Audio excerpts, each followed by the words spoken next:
零式战斗机是日本海军在二战期间最著名的飞机，也可以说是二战初期最好的战斗机。它有着零式打火机的绰号，也有人叫它弹战。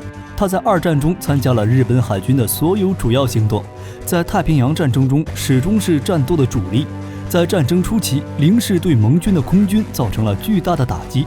刚开始，日本海军只有300架零式，他们将250架投入战场。仅凭这些零式战机，日本在开战后的几个月内，将盟军在太平洋地区的战斗机击毁了2/3，可以说是战功赫赫了。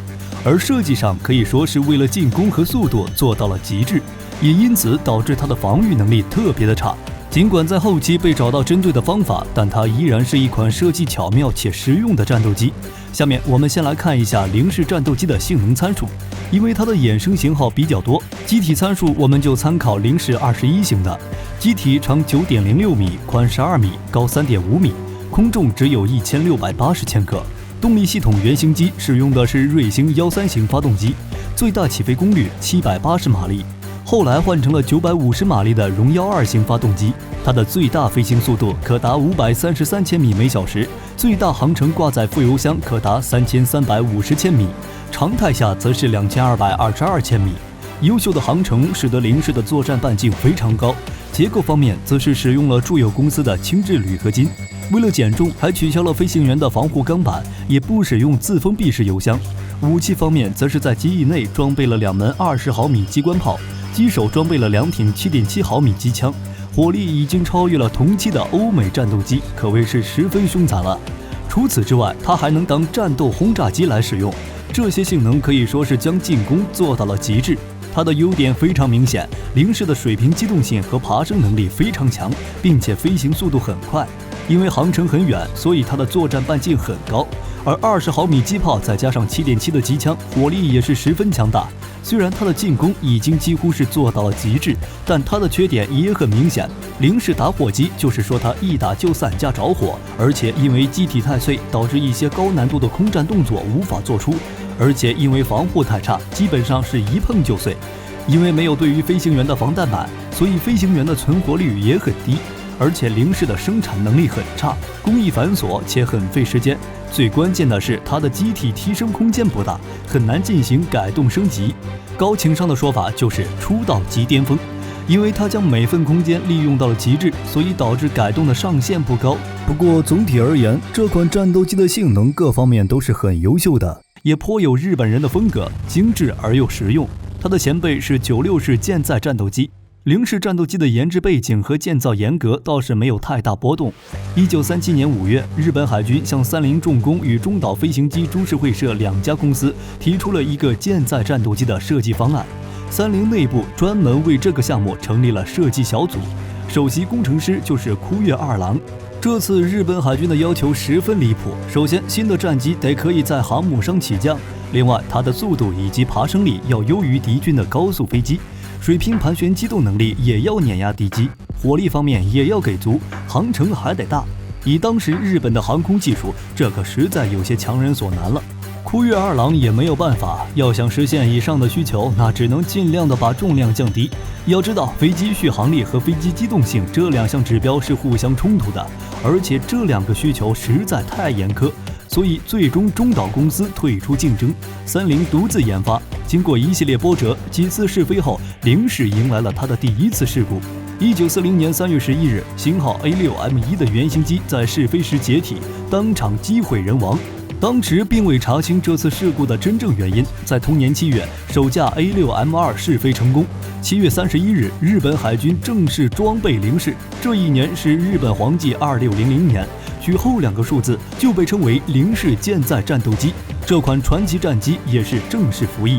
零式战斗机的战绩丰富，它在二战中参加了日本海军的所有主要行动，一直持续到战争结束。这包括入侵亚洲主战场、偷袭珍珠港以及后来的B-29轰炸日本本土等。当然也参加了对中国的侵略。而零式战机在太平洋战争初期的神话战绩，其中的原因很多是因为一直到1943年，日本海军的飞行员素质在亚太地区都是顶尖的存在，而且还有前期在中国战场的锻炼。而当时欧美的精英飞行员此时几乎全在欧洲，美国当时前期飞行员的训练是严重不足的，后面批量化的培养飞行员都是43年的事情了。而零式战机也并非毫无弱点。当时美军战斗机指挥官萨奇在中途岛战役中创造出了一种名为萨奇剪刀的飞行战术，这种战术可以说是专克零式的战术了。之后再加上零式对飞行员的保护不足，中途岛之后日军损失了大量的精英飞行员，后续的人才补充也跟不上了。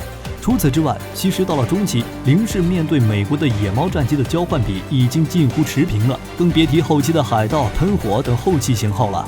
所以战争初期的零式神话其实是一流的飞机和飞行员面对二流的飞机和飞行员的虐菜战绩。而作为二战期间活跃在亚太地区的一款飞机，它的人气也是非常的高，在非常多的影视作品中都有出现。比较著名的《永远的零》，大家就算没看过也应该听说过。这部电影改编自日本著名右翼作家百田尚树的同名小说，剧情讲的是在2004年，一个屡次思考失败、在家闲得发慌的废宅健太郎，他参加完自己外祖母的葬礼后，无意中调查起了自己的继外祖父的生平。自己的亲生外公宫部久藏曾是二战时期日本海军的一名飞行员。健太郎和姐姐开始探访宫部曾经的战友。一开始，几位战友都表示宫部是日本海军的第一懦夫。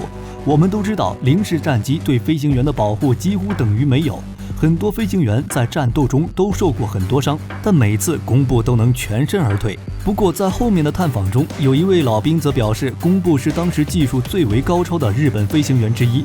电影也借着老兵的回忆，复原了当时他们所经历的各种战役，其中自然包括了偷袭珍珠港以及中途岛海战。而且可以看出，影片是非常的想凸显出宫部是多么的热爱生命，多么的反对战争。不同于当时的其他士兵，对他来说，第一目标就是活着回家，而不是为国捐躯。这种思想在当时的日本十分罕见。除此之外，对于日本后期的神风特攻战术，他也是大有意义。最终自己还是参加了特工，驾驶飞机撞向了美国航母。这部电影能让不少人觉得感动。抛开民族情节，这的确是一部非常不错的电影，也确实是一部反战电影，只不过本质上还是反战败而已。影片对于战争的起因依然是轻轻的一笔带过，后半段多是描写亲情和战争的残酷，大家看一看就行了。日本在二战中给他国造成的伤害与痛苦是远远大于自己受到的伤害的。当他们为在二战中牺牲的日本飞行员感到遗憾的时候，可曾想过因神风行动所阵亡的美国海兵？可曾想过他们所谓的保家卫国，为周边被侵略国家带来的可是无数家庭的家破人亡？不过，我们从辩证的角度客观的来看，这部电影通过不同性格的人物，从不同侧面批判了战争，拍得确实不错，是一部好片。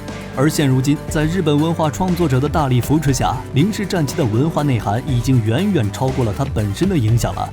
大家还知道有哪些讲述零式战斗机的影片呢？欢迎打在评论区和大家一起讨论。好了，今天的武器介绍就到这里了，想了解更多记得关注加一哟，明天我们不见不散。